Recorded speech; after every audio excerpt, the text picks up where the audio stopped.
یہ فلسفہ پتہ نہیں کہاں سے تراشا گیا کہ دفاعی جنگ ہی اسلام نے لڑی ہے اور مسلمان کبھی بھی جو ہے وہ ویسے جنگ نہیں کرتا، ہمیشہ دفاعی جنگ ہی کرتا ہے۔ اور یہ دوسرا فلسفہ تراشا گیا کہ جنگ کسی مسئلے کا حل نہیں ہے۔ ہر ایوان میں یہ بات ہوتی ہے، جنگ کسی مسئلے کا حل نہیں ہے۔ جنگ کسی مسئلے کا حل نہیں ہے تو جنگ بدر کیوں ہوئی؟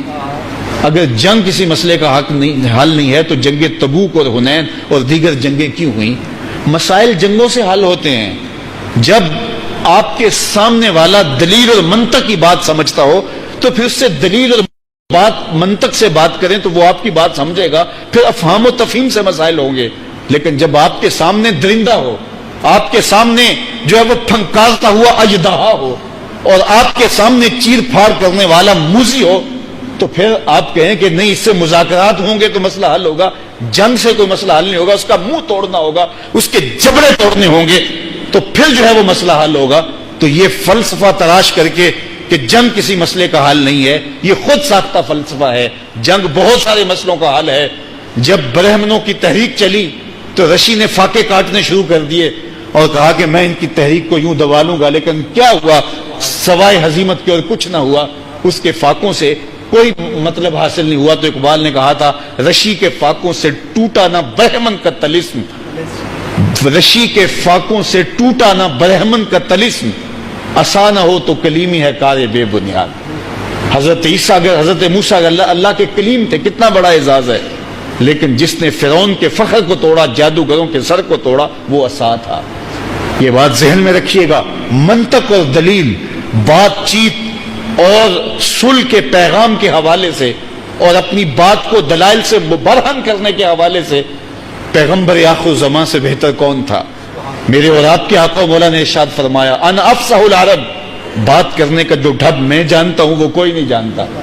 اور آپ جانتے ہیں کہ صلح حدیبیہ کا جو معاہدہ میرے حضور نے کیا ہے اور اس کے کتنے دورس نتائج ہوئے، لیکن جب وہ معاہدہ ٹوٹتا ہے اور بنو بکر کے ساتھ مل کے قریش بنو خزاع کے اوپر حملہ آور ہوتے ہیں، پھر ابو سفیان آ کے مکے پہنچ کے منتیں کر رہا ہے کہ اس معاہدے کو دوبارہ بحال کیا جائے، لیکن میرے حضور فرماتے ہیں اب دوبارہ کبھی بحال نہیں ہوگا، اس لیے کہ اب تمہارے اوپر اعتبار نہیں کیا جا سکتا، اب فیصلہ تلوار ہی کرے گی۔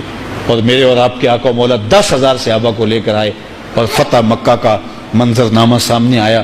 اقوام متحدہ سلامتی کونسل کی قراردادیں 70 سال کے ساتھ جو ہے کیا کر رہی ہیں، تو اب وہ وقت ہے کہ اب ہم جو ہے وہ ان کی عملی مدد کریں۔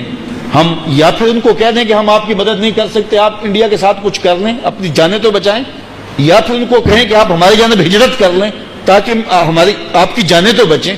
آپ ان کو ہر 5 منٹ کے بعد کہہ دیتے ہیں کہ ہم بس آپ کی پشت پہ کھڑے ہیں، تو 70 سال سے ہم ان کو یہ کہہ رہے ہیں کہ ہم آپ کی پشت پہ کھڑے ہیں، اور یہ ہم ان کو کہتے چلے جا رہے ہیں اور وہ اپنی جانیں دیتے چلے جا رہے ہیں۔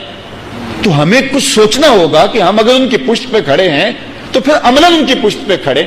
اور یہ وہ موقع ہے کہ اگر آج ہم کشمیر کی مدد نہیں کرتے تو نہ صرف کشمیری ظلم اور جبر کے اندر پستے چلے جائیں گے، بلکہ پوری دنیا کے اوپر فلسطین سمیت جو مزاحمت کی تحریکیں چل رہی ہیں اپنے حقوق کے لیے، ساری کمزور ہوں گی۔ اور اگر آج ہم جو ہے وہ کشمیر کی مدد بر وقت کر دیتے ہیں تو فلسطین والے بھی دلیر ہو جائیں گے اور امہ کا تصور ابھرے گا کہ کوئی ہماری پشت ہی اوپر ہے۔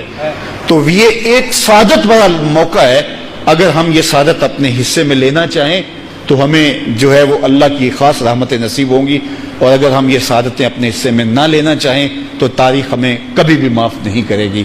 اللہ اس امت کو کھویا ہوا مقام نصیب فرمائے۔